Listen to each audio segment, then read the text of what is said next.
Nagaasini faataw yaa uummata qashtii yaa uummata jaalalaa yaa uummata fiqirii yaa uummata kookii tuubii kan taatan nagaasiniif yaa ta'u jirtu jira nagaa kooti galata waaqayyoo arramoo maala qaddasna jedhe beektu. Oh my god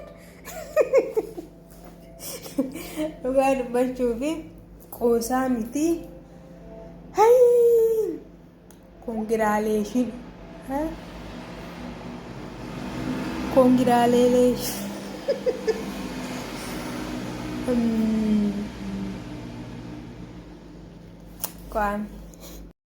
congratulations sana yaadan kanaaf congratulations jedha jedheetnanii afaan kee keessaa naa baala jechuudha. Mee namni rifeensi keessanii baay'atee walitti isinii qabamuu jira akka kiyyaa kan walitti nan qaba yoon jedhe harkiti yaa akkuma argitan tana xiqqishoodha. Amma rifeensa koo kana hin baay'atu jechuudha.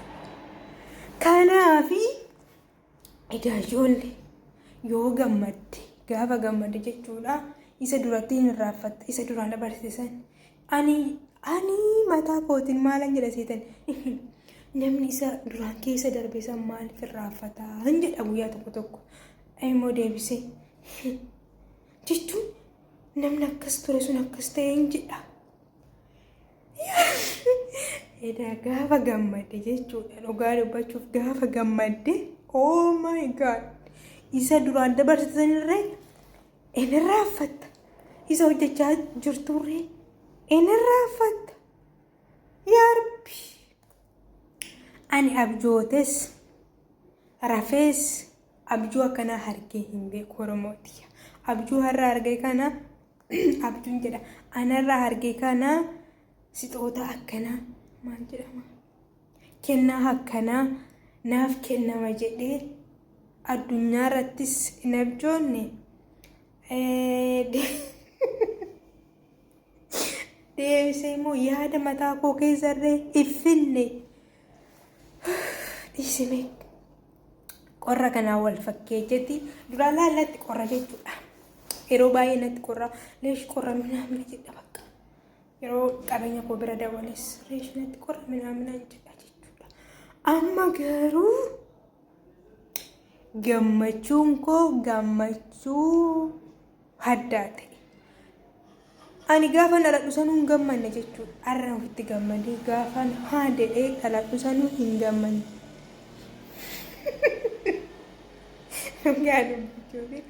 Garuu gammachuun ani gammadee kanarraa kun liyyuunnatiidha bakka.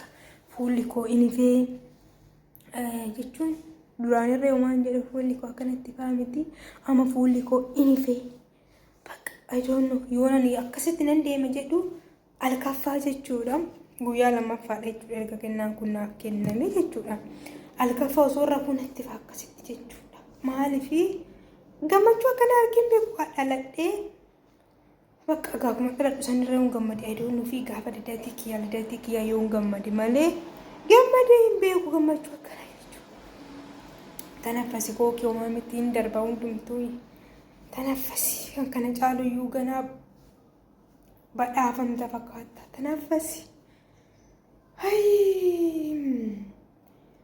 Yaa Rabbi madaamii akkana hundumaafu kenni. Hundumaafu namoonni baay'een hoggaa waa'ee madaamii haasan akkatti na aarsan amma kanaan booda jechuudha. Madaamii jechuun kennaati jedhe. Madaamii jechuun I don't know akkasii garuu immoo isa har'a arge kana gaafa Itoophiyaa galee garuu akkatti fudhadhee galee galu hin beeku baay'ee garaa bas I don't know. Baay'ee wanti ishiin naaf kennite jechuun waan adda addaa garuu fakkeenyaaf namni silkii kana madaamiin tiyyaa yeroo deemtu madaamiin koo tokko ishii kana osoo hin taane ishii tokko naaf kennite tokkoffaa silkii kana gaafa fudhadhee madaamii koo san yaadadhe jechuudha. Amma garuu silkiin kun hin caba jechuudha. Hin cabasii nan gata jechuudha. Silkichi kun hin caba fakkeenyaaf hin caba ani gatuun kiyya hin oolu. Garuu immoo sixoota narra naaf kenname kookii sixootadhaaf akkasitti gammadde irree warra jettan maafan hin gammanne Dubartoonni hundiyyuu koo waa'ee akka manaaf kennan kana yoo kennaniif gammaddee ana bichaa miti. Kanaaf kookiitii jabaa dhufaata nafasi. Kanaafi kanarraa argadhe kanaa gaafa isin argattanii ani jechuun qazadhee haasa'ee akka odoo isin ta'ee jechuudha.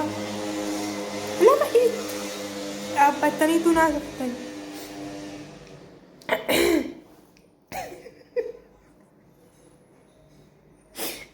Inuma naaf darbee irra kolfi. Kanaafi sixootaa madaamiin koo naaf kennite walumaan laalaa na waliin ta'a jechuun affeerra kootii fi affeerra hordoftoota kookii tuubii jechuudha. Kana ammaatti jechuu barbaade maal godhakaa? Naalakkaasiin tokko lama jedhaati. Maaliif sixootaa jechuun koo hanqallaan miti. Tokko rifatee kan kufu yoo hin jiraanne garuu rifaatuu warra indii kilo qasedhanii akkasitti lafa gaassan malee rifaatuu biyya keenya sana osoo ta'ee jechuudha. Namni tokko yeroo akkuma sitti dhufeeni rifannaan achumatti taafte. Garuu immoo rifaatuu kilo warra indii warri fiilmii ilaaltan fiilmii ilaalu tasa argi tasa malee fiilmii ilaalu tasa argi jechuudha. Akkasumatti lafa gabraa rifaatuu isaanii qas jedhanii ani garuu rifaatuu isaanii rifadhe malee osoo rifaatuu biyya keenya san ta'e ayidoonoo irraa unaaf rifaatuu kanarraa jechuudha. Baay'ee tokko rifadhe achumatti akkasumatti dhaabbadhee hafa. Garuu rifaatuu warra hindii isa waan ta'eef baay'ee akkasumatti hafi jaalladheetu. Tuma madaamii akkasitti na sosoostee tanaffasi yookaan hin jedhu. Madaamiti dhugaa dubbachuu fi ayidoon madaamii akkanaa argeetis hin beeku. Bakkuma madaamii taatanis garuu madaamii ta'uun kiyya waan hin oolle garuu sixootaa akkana namaa kennaani gaafa madaamii ta'e gaafi shaallaan beeku. Warri madaamii taatanii sixootaa akkanaa kan akka namaa kennitan abdii qaba. Kanaafuu oduu isinitti hin baay'isu sixootaa kiyya baasufanii gammachuu keessanitti agarsiisufanii. Kookii tokko gumaa dhalatteeti tokko lama sadii. Dhugaa dubbachuu fi kitani saanuu addisii jechuudha. Isinitti mul'ata yoo ta'e addisii sixootaan koo jechuudha. Makiinaa naa bitte konkolaataa ishii lafarra deemtu san jechuudha. Nuyyuu gaafa yaadadhe dhugaa dubbachuu fi kinooree irraa baasa jechuudha waraqaa isaatirra. Kookiyyeetii amayloobii ani kanaan madaamii jaalattee kookii jechuudha Oromooti.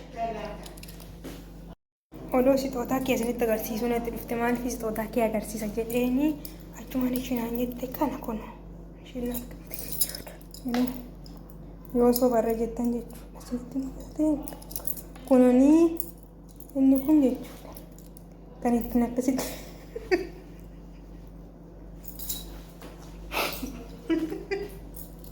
yes Oromoon kiyyaa mana jaalatta jechuudha. Madaamiin koo akkatti na jaalatte Oromoon kiyyaa kana caala na jaalatta. Kanaan booda makiinaa ofuudhaaf qophaa'ee jira hojjedhee baase jechuudha.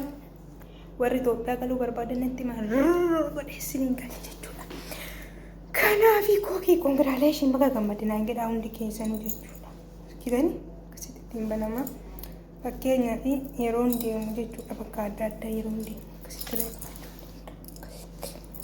maal agarsiisa garuu akkasitti akka ayidoon beeku. Kanaafi gammachuun kiyya kana fakkaata Oromootiyya. Warri isinitti tole isinirree madaamii akkana isinitti haa qabu.